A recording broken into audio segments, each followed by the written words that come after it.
On a foggy July morning in 1942, a patrol plane drifted over the wild coastlines of Alaska. The pilot could barely see through the shifting mist when the observer suddenly spotted something through the marsh below. It looked like a small aircraft resting upside down, its wings buried in soft grass.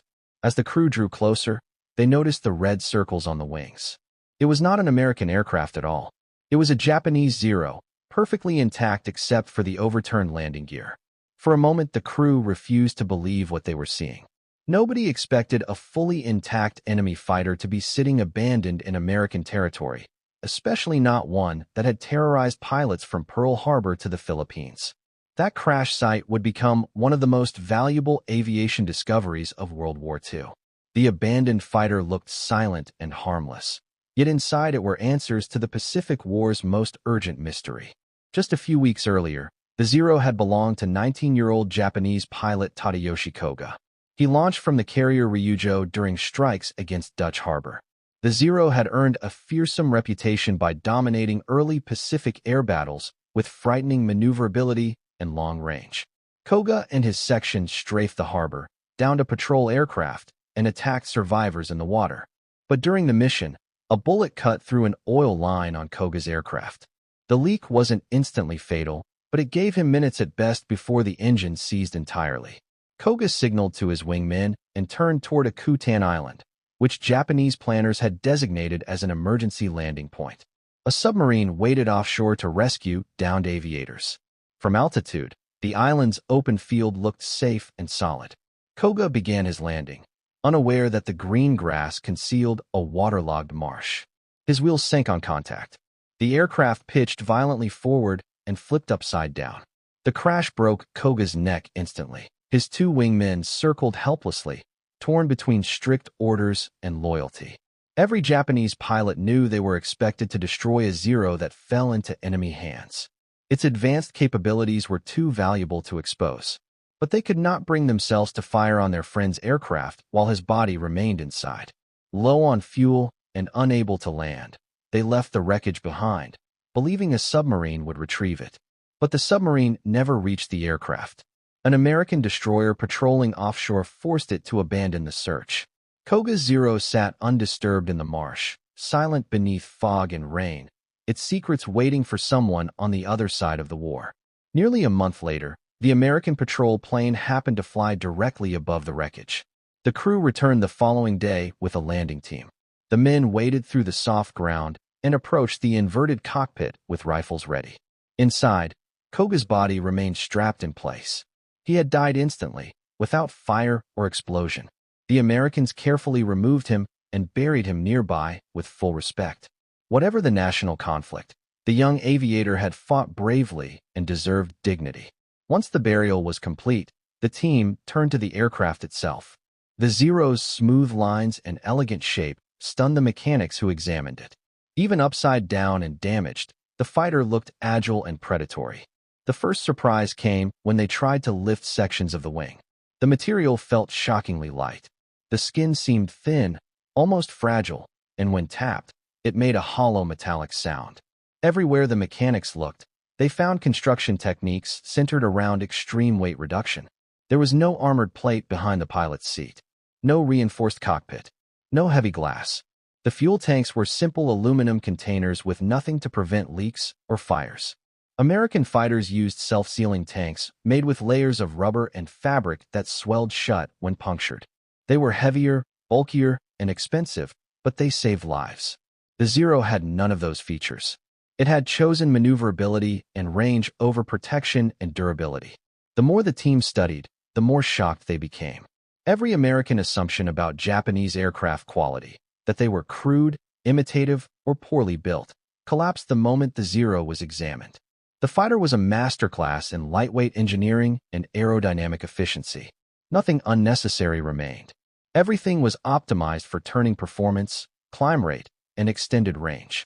Recovering the aircraft proved difficult in Alaska's unpredictable weather. 2 attempts were halted by fog and high winds. Waves ripped anchors from the recovery ship. Only after several days of effort did a barge reach the crash site. The damaged Zero was dragged out of the marsh by hand. Despite being full of water, mud, and broken landing gear, 6 men could move it across the field. That unbelievable lightness was a revelation in itself. Once the Zero was safely transported to the USS St. Mihiel and later to Seattle, it was shipped to a naval base for restoration. Mechanics straightened the tail, repaired wing tips and flaps, dressed the damaged propeller, and replaced the landing struts. The cockpit framework remained small and exposed, offering excellent visibility but no protection. When the aircraft was finally rebuilt for flight testing in September, a highly experienced Navy test pilot climbed into the seat. The cockpit felt cramped compared to American designs. Once the engine started, it ran smoothly and without hesitation. The pilot advanced the throttle, and the Zero lifted off easily in a short takeoff roll. During slow-speed maneuvering, it felt astonishingly light and responsive. Small stick movements produced swift changes in direction. At low speeds, the aircraft could turn inside anything in the American inventory. It handled like a dancer, with precise and effortless agility. But the more aggressively the pilot tested it, the more the weaknesses emerged. During high-speed flight, the ailerons stiffened dramatically. Attempting hard rolls above roughly 200 knots required excessive force on the control stick. The Zero could still roll to the left, but rolling right became noticeably sluggish. That asymmetry would later save American lives. In simulated engagements, pilots learned to force Zero pilots into maneuvering where right roll limitations slowed them down. Another test brought an even more valuable discovery. While diving and pulling into negative G maneuvers, the Zero's engine suddenly quit. The float-type carburetor relied on gravity-fed fuel, and any negative acceleration briefly interrupted the flow. The engine restarted once level again, but the moment of silence revealed a crucial tactical exploit. If an American pilot was being chased by a Zero, instead of turning tightly, he could push the stick forward, dive hard, and create negative G. The American engine would continue running thanks to a pressure carburetor. The Zero's engine would stall, forcing the pursuer to break off and lose speed. This revelation spread like wildfire across the Pacific. Pilots who once feared the Zero now had a simple rule for survival. Don't dogfight, don't try to turn with it, and never get slow. Instead, gain altitude, dive with superior weight and speed, fire once, and climb away. Repeat if needed, but never stay in a turning battle. Even inexperienced Allied pilots could suddenly survive encounters that had once been hopeless. Veterans refined the tactic, combining boom and zoom strikes with coordinated weaving maneuvers to expose Zero's attempting pursuit. For the first time, the terror surrounding the Zero faded. It was still formidable, but it was not invincible. The captured aircraft also taught American designers that pure maneuverability alone was a dangerous temptation.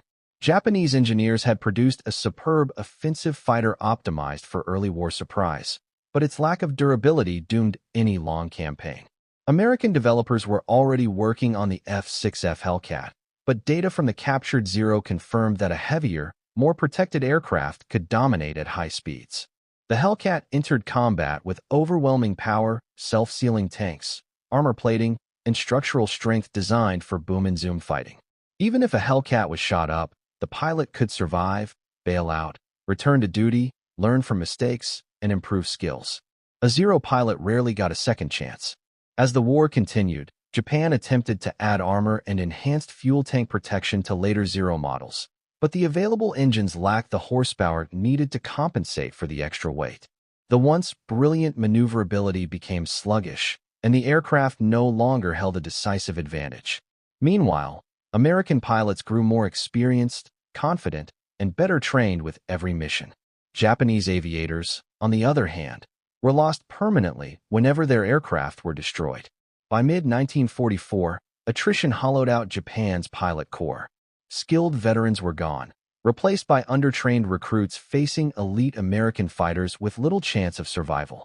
The Zero, once a terror of the Pacific, gradually became a desperate weapon used in direct attacks against ships rather than air superiority engagements. The legacy of the captured Zero went far beyond tactics. It reshaped American understanding of industrial warfare. An aircraft built to protect its pilot, even if heavier and more expensive, offered cumulative advantages over time. Survival meant experience. Experience meant tactical improvement. Tactical improvement meant dominance. The Zero proved that pure offensive design was brilliant in short conflict but disastrous in long attrition, especially against an industrial power capable of building durable fighters in massive numbers. The mysterious wreck in the fog of Alaska became the turning point that allowed Allied pilots to fight smart, survive longer, and gradually control the Pacific skies. A single crash on a lonely marsh revealed more than enemy secrets. It exposed the philosophy behind two nations and the consequences of their choices. The Zero that lay upside down in the frozen grass became the silent teacher of a new era in air combat, and its capture shortened the war by months, if not years.